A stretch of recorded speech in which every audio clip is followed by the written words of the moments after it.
Tim gabungan BPBD Tanah Datar masih berupaya melakukan pencarian terhadap 10 orang korban banjir lahar dingin Gunung Merapi. Salah satu tim sengaja diturunkan ke daerah Sijunjung.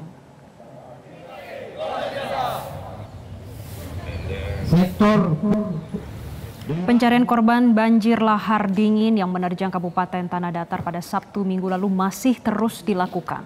Hingga hari ke-10, proses tim pencarian tim gabungan SAR BPBD Tanah Datar berhasil menemukan 32 orang korban meninggal dunia.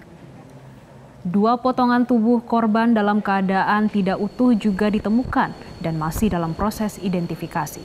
Pencarian dilakukan pada 7 sektor. 5 sektor pencarian di daerah Tanah Datar hingga berbatasan dengan daerah Sijunjung. Dan 2 sektor lainnya di Lembah Anai dan daerah Sijunjung. Untuk sektor 7, pencarian dilakukan dengan 3 metode. Penyusuran sungai dengan jalan kaki di pinggir sungai dan menggunakan perahu karet. Selain itu juga menggunakan drone thermal.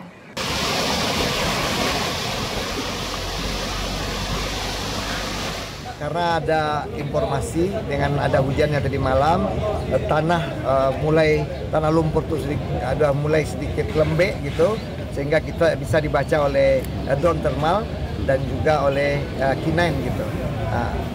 Dan setelah itu kita juga terus melanjutkan dengan arus deras ke daerah Padang Ganting, itu tim yang di Tanah Datar.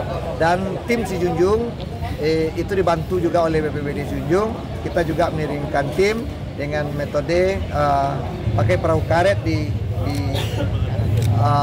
sungai dan juga menyisir sungai, dan tentunya tidak lupa dengan drone thermal. Jelajahi cara baru mendapatkan informasi. Download Metro TV Extend sekarang.